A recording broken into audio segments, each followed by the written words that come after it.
আসসালামু আলাইকুম। এই ভিডিওতে আপনাদের জন্য থাকছে জজমোল্লা বিরিয়ানির সকালের নাস্তা।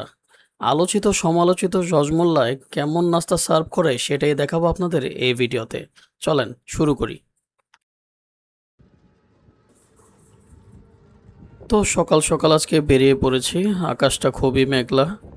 তো দেখতে পাচ্ছেন খুব সুন্দর একটা ওয়েদার। তো সিএনজি নিয়ে সোজা চলে গেলাম পোস্তগোলা ব্রিজ পার হয়ে হাসনাবাদে। তো যাওয়ার সময় প্রকৃতিটা খুব উপভোগ করছিলাম। রাস্তাঘাট বেশ ফাঁকা। তখন আনুমানিক 7:30 বাজে। আমরা বাসা থেকে পৌনে 6টার দিকে বের হয়েছিলাম। তো এই তো পোস্তগোলা ব্রিজের উপর দিয়ে যাচ্ছি। জজমোল্লা বিরিয়ানিতে যাওয়ার আরেকটি কারণ হচ্ছে তারা ইদানিং বেশ আলোচিত এবং সমালোচিত দুইটাই। তারা আগে কম দামে ভালো মানের খাবার সার্ভ করতো, এখন নাকি তারা সব কিছুর দাম বাড়িয়ে দিয়েছে এবং আগের মতো খাবারের স্বাদ নাই। এটা যাচাই করতে চলে আসছে আজকে। তো এই তো তো আমরা আছি জজমোলা বিরিয়ানি হাউসের সামনে। তো দেখতেই পাচ্ছেন তাদের পার্সেলের জন্য বেশ একটা সিরিয়াল সকালে।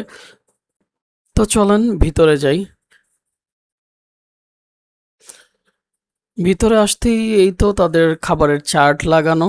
তাদের ভিতরে বেশ বড় সড়ই এবং সকাল সকালে অনেক ভিড় থাকে। তো আমরা অর্ডার করেছিলাম তাদের চিকেন স্যুপ আর তাদের পরোটা। তো এই যে চিকেন স্যুপ আর তাদের পরোটার সাইজ বেশ বড়, 15 টাকা, আগে 10 টাকা ছিল, এখন 5 টাকা বেড়েছে।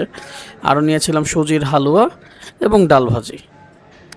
চিকেন স্যুপের মূল্য হচ্ছে 120 টাকা। তারা এখানে খাসির নিহারি, গরুর নিহারি বিক্রি করে। গরুর নিহারি হচ্ছে আপনার 200 টাকা।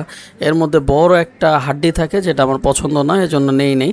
তবে সামনে কোনো একটা ভালো রেস্তোরাঁ আপনাদেরকে একটা গরুর নিহারির ভিডিও দেখাবো, এটা সামনে আসবে অবশ্যই। আর তাদের খাবারের রিভিউ যদি জানতে চান, স্যুপটা আমার কাছে মোটামুটি ভালো লেগেছে। তবে অন্য এর থেকেও অনেক নর্মাল ছোটোখাটো হোটেলও স্যুপ এর চেয়ে মজা থাকে এবং ঘন থাকে।